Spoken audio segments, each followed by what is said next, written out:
الحمدللہ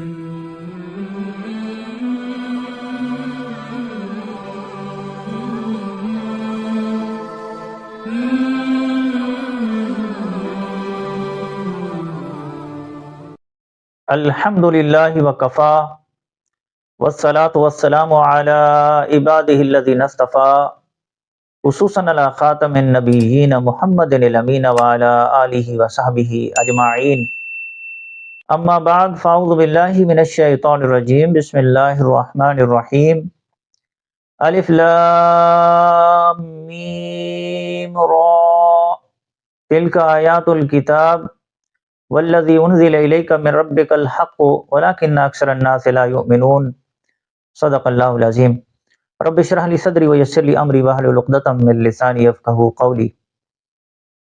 تذکیر القرآن کے سلسلے میں آج کی اس ویڈیو میں ہم اللہ کا نام لے کر سورۃ الرعد کا آغاز کر رہے ہیں۔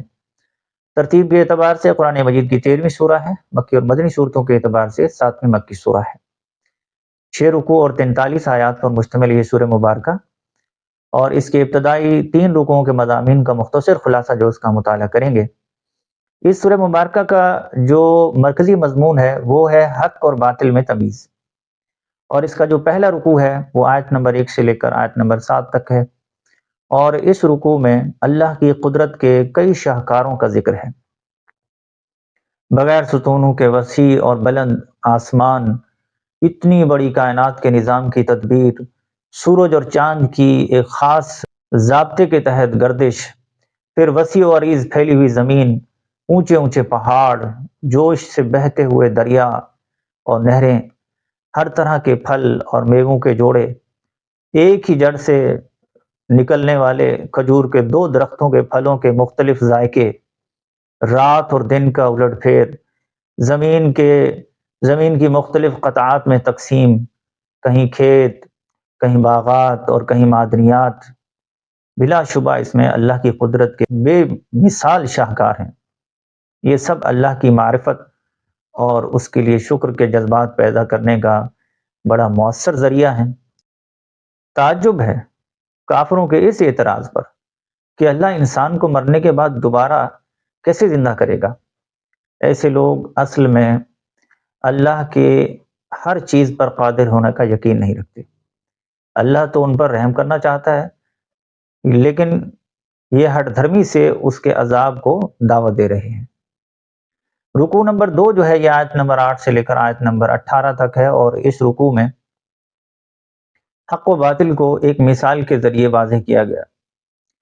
وہ مثال ہے پانی پر ابھر کر آنے والے جھاگ کی، یا دھاتوں کو پگھلاتے وقت ان پر پیدا ہونے والے جھاگ کی۔ پانی یا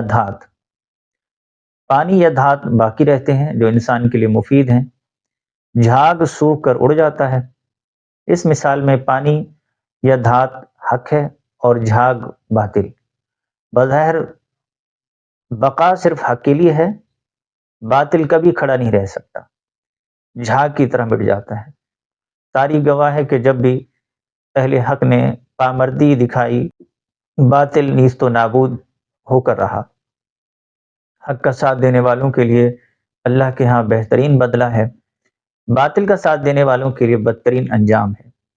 ان کی طرف سے کوئی بھی شے بطور فدیہ قبول جو ہے نہیں کی جائے گی، ان کا ٹھکانہ جہنم ہے جو بہت ہی بری جگہ ہے۔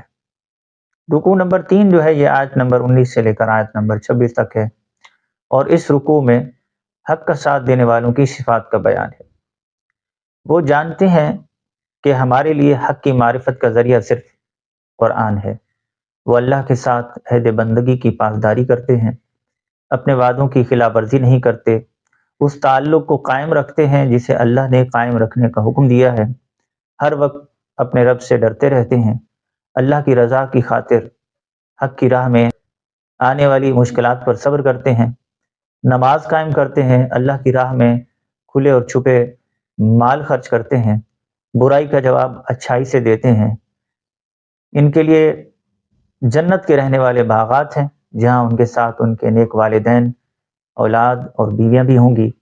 اس کے برعکس حق کے دشمن وہ ہیں جو اللہ سے کیے گئے عہد بندگی کا پاس نہیں کرتے، اس تعلق کو قائم نہیں رکھتے جسے اللہ نے قائم رکھنے کا حکم دیا ہے، اور اللہ کی نافرمانیاں کر کے زمین میں فساد مچاتے ہیں۔